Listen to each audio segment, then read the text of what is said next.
Good evening, everybody. We are coming to you live from West Buena Vista here in Highland Park. I'm sitting on the porch with one of my new friends. I want you to meet Rahim Deas, and he is part of, I guess you could call it a resurgence here in Highland Park, because you are not from this city. You came from Brooklyn and decided to move to Highland Park. We don't hear about that a lot. Yeah. Tell me a little bit about, you came here. What were your first impressions of Highland Park, and what made you want to stay? Good question. First impression was the people, the vibrancy of the people, how alive the people were. And the beautiful real estate and, the atmosphere, the river walk, all of that.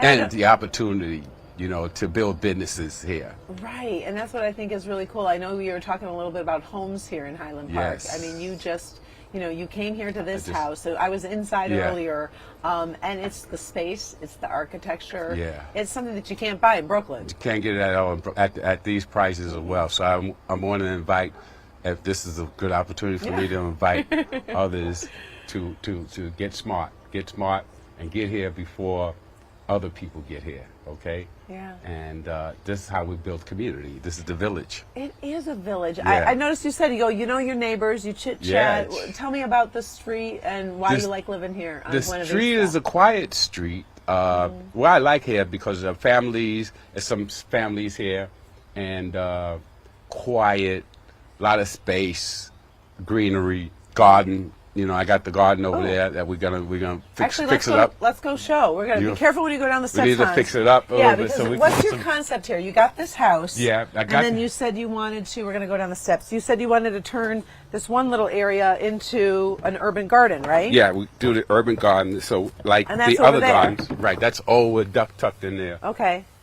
And that's my space. I own this space here. And so you own this land and that land? And that land over here. Okay. This came along with the property. Okay. So, and of course, I was already a contributor to Avalon Village. Right. So when this property came on the market, I met with the owner, and he had an idea for a garden over here as well. So him and his wife actually helped set up this garden. So let me just go. Let's go in. Yeah, we'll go over here. Of course, whatever volunteers that want to come help with the garden, we're always open for that kind of thing. But the beautiful thing is, come here, there's a lot of space. There's a lot of land. It's open. It's greenery. So this sign is one of the initial signs. This is a ceremonial sign right here. Look at this. Oh, goodness. Look at us. I like it. Here from Brooklyn. Oh, yeah. So, you can sit here. We get all that stuff going, so we need all the support from the people, and there's no excuse to beautify your community. That's why it's all about from blight to beauty. Right. That's what this whole community is about. And and this is where I want to see the elected officials spend more time focusing on making this place beautiful. Taking care of roads, taking care of the economics, teaching finances. Obesity is a problem here too. So the garden is good because got to do healthy food. Hey, obesity is a big problem here. Right. Hey, we're talking food. You know where I'm going. Let's go. Let's go to the grill, people. When I first met Rahim a while ago, let's go around this way. Sure. You were telling me that you make some amazing jerk chicken. From Brooklyn, yeah. From Brooklyn. Authentic, all natural seasonings. Okay. You know what I'm saying? Vegan. Okay. All right. And we've been doing it for 10 years. Okay. We operate as a street vendor in Brooklyn and also catering in Brooklyn. But for here in Detroit and here at Highland Park, whenever we did fundraisers, I would be, You're the Brooklyn jerk chicken guy. I'm the Brooklyn jerk chicken guy, know. Takes a little time to clean the chicken and get it right and season it overnight because I knew you was coming. You're so sweet. You know what I'm saying? I knew you was coming. And it's very important for us to build community, and food builds community. It really does. Karen, right? Food builds community. So you sometimes you set the shop up and you do stuff for whether it be fundraising, community together, etc. I use halal chicken too. I try to get it all in. So we need to take a look at this because I'm quite impressed. Take a look at this over here. Hey, I don't think I can eat all this chicken. You can't eat all of it, but hey, but it does. Come on, we're live, right? Oh man, we are live. We are live. This does look really good. So this is the chicken here. Boom. You guys, since we're live, we can't go and do it all out right now, but here we are. We can the grab jerk a piece chicken. For leather. Yeah, Make sure Make sure we get some for her later. Some wings up here, Okay. all fresh halal jerk chicken. Now, what's your reaction when folks have been coming? You've been making friends here in the community. You come here from Brooklyn. You set up shop. Oh, they say I'm an outsider at one point until they see the kind of work that I've been doing here. Yeah. And so they were very open to new energy, new enthusiasm in the community, because from Brooklyn it's a lot of energy. Yeah. Thousands of people. Yep. We lost a lot of people here in Highland Park, like you mentioned. Yeah. It was 50,000 back in the day, and we're under 9,000 Yeah. now. So we need to figure out how we can bring development, business, people, schools, all of that back. Exactly. What do you think? I mean, everyone keeps saying businesses are the key. Obviously. No, education. Okay. Education. Train the young people on civics, and how to feed themselves. Some of those things need to happen with the people who are running the city. And it's good. It's really important. Could you imagine? It's a small city, and what could possibly happen when you amplify small people like me doing a little jerk chicken? You got these other small businesses you were doing earlier. Yeah. The women that were doing, you got the farming, so necessary. Everyone's got a power. Necessary and work. Has Thank energy. you guys, man. Thank you guys. I mean, I love HP. I love Detroit. I love the people of Detroit, and it's not, it's a beautiful, colorful thing, It really is. It's a beautiful thing. We thing. thank you for letting us meet you. I'm going to have you go grab a piece of chicken. I know it's too hot right now for me to eat. That's but okay. I wanted to, while we do the chicken thing, I wanted to talk, because we talked about business. Okay, sure. I want to toss to a piece. I met up with Kristine Ferguson. She's a mom of two. We actually started our morning with her. I think it was 6:30 this morning when we woke up with her and her kids. That was down a few streets that way. She also runs a tailoring business called Backstitch. It's on Woodward. We caught up with her a little bit to talk about what it's like to be a small business owner in Highland Park. I want you to hear part of that conversation. So how long have you had the business? This is our fourth year. Okay. This is our fourth year. So this is the year where we're, trying to make it make sense and see how we can continue, move forward and grow. Right. Okay. And you keep working, because I don't want to delay you, but you keep doing it. Keep doing your stuff. So, okay, what's the benefit of being in Highland Park, and what's the challenge? The benefit is I feel like it's a needed service for the community, and just kind of like observing other well-to-do communities. They have a tailor, and then they have delis and just basic things that people can kind of stay local for, and just kind of feeling the need, but also feeding the need to want to, my want to sew and be accessible to the community. So you're right here in Woodward, right in the heart of Highland Park. What's the challenge? This is actually a really good space, but the challenge is just off the top of my head is just internet. It's very weird. Internet here for your business? Yeah, it's I think it's something to do with the building being old. Okay. I mean, I can get internet, but it just kind of goes up and down. But there's also the water. That's okay.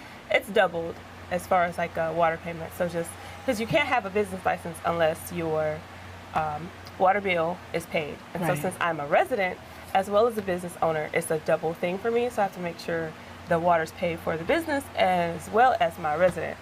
And we all know that this whole city has been hit with that water bill. Yes, yes. Give me some idea, if you don't mind me asking. No problem. What's the water bill? So it used to be one around 140, 120, something like that, and that's doubled.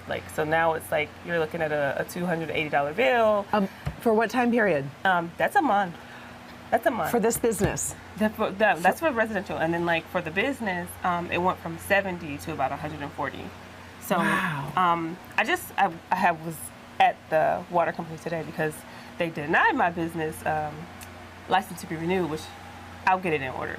But because they said I had an outstanding water bill, which to my knowledge is not true, because I make sure I pay it before I apply for the license. So just figuring out what they're doing on that back end. Right. But so this whole water bill issue, you're struggling as a homeowner, and then now it potentially affects you running this business, which really we need the business to support the community. Yes. So it's a cycle. Yes. Yep. So what's going to happen? What do you think? Well, I don't know. They've said that there's different programs and things like that. I don't know what there are for businesses yet. I'm looking into that, but they have it's an application you can fill out for, as far as the residential side of it, for I think the water drainage. Okay. And to kind of take that off of your bill. Okay. So, but it's a process. You have to fill that out and make sure, all the T's are crossed. And, Right. Are you getting the information you need? I feel like you have to ask. Like, so if you don't really know or know what to ask, and I just said that. Right, then you're stuck, and then you get hit, and then your license doesn't get approved. Exactly. Okay, so we need to figure out a way for you to get at least the information you need, right? Mm-hmm. And then know the steps to take. Yes. Okay, so we need to work on better communication from City Hall to residents and to businesses. Okay. Yes. So we'll follow up on that for you because that you need that. Yes. Right? Okay. Meantime, show me around. What are we doing? What's your big business? You said prom? Yeah, right now it's prom. Okay. Kind of tapering off. Okay, this is one of the last things. I actually have a customer just out waiting for it. Okay. We're just gonna do some minor tailoring. It's in a little in pieces because we're gonna just do some tapering, tucking, all of that good stuff. This is generally where I work, which is, you know, it gets messy in here. You said you work here and your kids do their homework here. Yes, I do. Like, my kid left his homework folder, but he took his homework, so all right. This is the but last. I like that because then they see a working mom doing business and you're not far from home. No. And you can balance it. And then like my family's a super big help because my mom also lives in Highland Park. Okay. She's like right on McLean, so it's a block over. So she'll come up. How do you do pick up from school? Sometimes I'll leave from here and I'll just leave a note. And my customers are pretty understanding because like so you go everybody get the kids, knows, come back, but they know you're coming back. Okay. They know I'm coming back, and then like they're really patient. They're like, oh, you know, how are the kids? I had a customer, just quick blurb, and because I'm very thankful for her, she's also like a substitute teacher, and I was really struggling with just getting my kid to do his homework, and he was giving me a time, and she came in while I was getting her things. I said, okay, let me get her daughter was going to prom. So I was getting her prom dress together. And then she calmed him down and got him to do his homework. So I love that. And it takes a village, right? It does. Oh. And I feel like this is kind of like a village space. And I like it for the community. I want to keep providing it for the community. It's just, you know. You need the infrastructure so your business can succeed. Yes. And your biggest obstacle is water. At the moment, yes. Okay. Yep. What else is an obstacle? Anything else? I mean, there's things. There's not a lot of real estate. Like ideally, it would be nice to own your own space. Okay. This is not a terrible space. The landlord is awesome. Right. He's fantastic. It's just you know, there will be rent raises. Right. And kind of have to adjust, you know, pricing to the rent raises and things like that. So just. Maybe possibly finding like other places to that you could own. Yes. So that's like, your dream? There's like not a lot of parking. True. Okay. Yeah. So like it's either the gas station or the street parking. And with the other businesses, you know, they have a flow too. Yeah. Like the barbershop. You have I think it's a health and wellness spa that they have down there. And like when it fills up you need someone to park because they don't want to park 2 blocks away. Exactly. Because I have some very patient customers. Yeah. Like they've parked around the corner several times. Okay. I prefer them not to. Right. But okay. You know. Where are we going to be in 5 years? Where do you hope to be? I hope to have like an actual like building that I own. Okay. Possibly be mobile. Like Okay. I think it'd be really nice to have, I like that. Yeah. Right? I think it'd be really nice to have like a mobile aspect of the business can pick up, drop off. And then I'd like to be more involved with like senior centers because they can't really like readily come here. It's just something that I kind of like noticed. So then if I had a mobile aspect, then I can just go there, set up or do whatever, do my pickups, and like the gentleman can give me, or whomever, can give me their pants to shorten and just like, you know, hems. Get it done quickly. Right. It. If you make it easy for them, you're going to get the business. Absolutely. Okay. Yep. So folks are watching. Backstitch. Yes. And what's the address? 12521 Woodward. Okay. Come on right by. in Highland Park. I would love to get some support for your business and Please help you do. out, right? Yes. That'd be cool. That would be cool. All right. Thank you. Yes. Thanks for coming in. Thank you. Yeah. We might get you a plastic And we bag. are back live here on Buena Vista. We are looking at the homes here on this beautiful street in Highland Park, coming out of that story in terms about business development and small business. It's all about creating business, and it's all about filling these homes with families, the tax base, and getting new residents like Rahim here. I really appreciate you taking the time to talk to us tonight. And I appreciate the time. Yeah. You didn't see this on camera, but he gave us 3 packages of chicken. Yeah. And you gave me a whole thing of barbecue sauce. Yeah. It's a special sauce. Can't tell you what's in it. You can't. But That's all natural ingredients. That is. I love this. It's really cool. Thanks to Local 4 for Yeah, and that idea, the 24 hours, oh, yeah. It was funny. People missed that car that just drove by. They go, "You're still here?" Yeah. Oh my God, That I'm was still crazy. here. That was crazy. Yeah, yeah. But you know what? I think Karen, this is the real deal. Thank you. It's the real deal. I really This appreciate is that. the real stuff. I Yeah. think sometimes I've been saying this in the newsroom. Sometimes I think when you go small, you go big, and sometimes sitting on the porch, just talking to somebody about what's important to them, what they like about their community, what can change, how can we help facilitate that? That's part of our job as reporters, right? Yeah, very good doing the damn thing. Right? Doing the damn thing, amplifying the damn thing. I like to the amplify. The answer is yes. Yes, Thank we you, can. HP. Yes, and what's next? That's my new thing. What's next? Like, what's next? What can we do? And we're doing that town hall. Oh, that's next. Yes, that's next. Oh, I'm not wow. leaving. Yeah, okay, good, No, good. so we're going to take all the things that we learned today, from lights and water and infrastructure and education and some of the great victories. And in 2 weeks, on June 26th, we're going to have a town hall, and we're going to bring in some lawmakers and nonprofits, and we're going to go over to Mama Shoes. You can come Okay. by if you want to Yeah, come by. I want to talk to you about my not-for-profit. I know you were talking about that off Paul camera Robeson too. Freedom School. Yeah. So we can Okay. talk about that. Yes. We'll sit by the fireplace, and we're going to Yes. brainstorm about Yes. what's next. What's next? What's next? Cool and the gang. Oh, I like it. All right, so what's next on Local 4 Plus is at 9 o'clock, we're going to head over to Michael and Jesse's home. They moved here from Waterford, a suburb just a little bit north from here, and they came here, and they have got great reasons, and they said they're going to have a bonfire and tiki torches, and we're going to hang out there and Oh, chit-chat cool. a Can I little come? bit. I don't know. I guess I could invite you, Yeah. too. Are you going to come?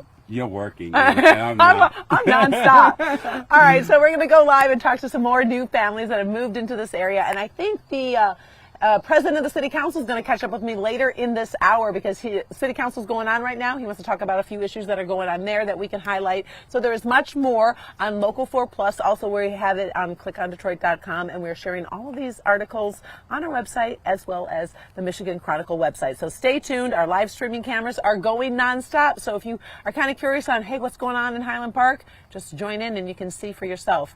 Until then, we are live on Buena Vista, Buena Vista. with Rahim. And we'll send it back to our live coverage on the streaming cameras. Thank you. And thank you for my ticket.